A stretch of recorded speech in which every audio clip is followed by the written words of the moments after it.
peke yake. Njia ya kwanza ni bila chochote mwanzoni. Kwa hivyo umeambiwa taja aina mbili kuu za viambishi.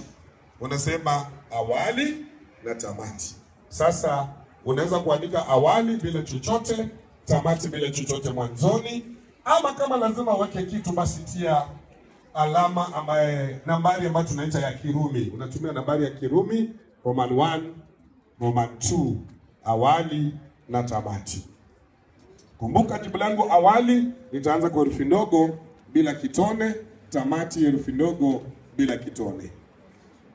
Kosa na hili jambo wanasema epuka, usijaribu kuanza majibu yako kwa vistari. Unapotia kistari, nusu alama inaenda. Mshale unapotia, nusu alama inaenda. Kinyota unapokitia, nusu alama inaenda. Wengine wanatia sijui ni kitone ama ni risasi. Na kama ni risasi, sijui bunduki iko wapi. Lakini usianze kwa chochote mwanzoni isipokuwa nambari ya Kirumi ama bila chochote kabisa. Jambo jingine katika karatasi ya pili.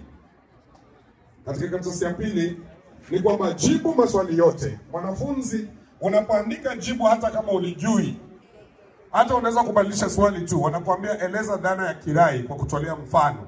Kama hujui, afadhali uandike dhana ya kirai na mfano. Hivyo. Lakini usiache pengo, kwa sababu unapoacha pengo utapata sufuri.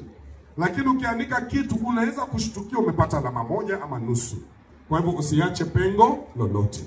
Jambo jingine ni kwamba tunahimiza wanafunzi kuanzia sehemu ya sarufi. Haya sawa, kuna tangazo hapa, mfawidhi tangazo. Samahani sana kwa kutochawiza Dangobea. Daktari tayari ashawasili wa macho. Kwa hivyo wale ambao wana shida ya macho, ningependa daktari akuone, watano wanaweza elekea pale tukiendelea na shughuli ya leo. Wanafunzi watano wanaweza wakaelekea pale karibu na mgahawa wa Standard ili macho yenyewe yaweze kuangaliwa. Shukrani sana. Endelea.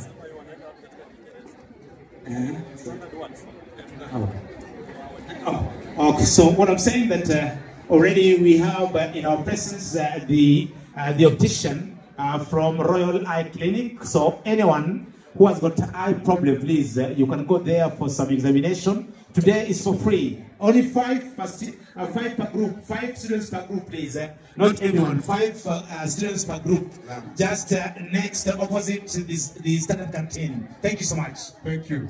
Unajua mnafikiri kwamba walimu wa Kiswahili hawajui Kiingereza. Kwa hivyo Waswahili bahati yetu ni kwamba tunajua Kiswahili na Kiingereza, lakini Waingereza wanajua Kiingereza bila Kiswahili. Haya, kwa hivyo ukiona watano wameenda, wengine mketi. Hao wanaenda wapi jamani? Waambieni tayari watano wameenda, wengine warudi, wasubiri watano warudi alafu wataelekezwa kwenda tena. Walimu wetu mtusaidie hapo, mtusaidie walimu wetu. Haya, tuendelee ili nataka tukamilishe dakika zangu. Mfawidhi utaniambia zimesalia ngapi? Jambo jingine ambalo tunaandika ni kwamba anzia sehemu ya sarufi.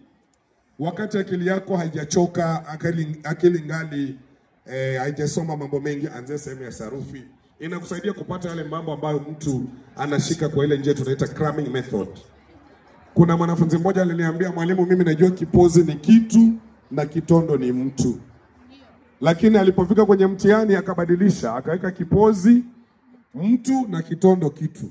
Akaniambia nilisoma ufahamu ulikuwa mgumu, nikasoma ufupisho ulikuwa mgumu, wakati nilifika kwenye hilo swali nikabadilisha.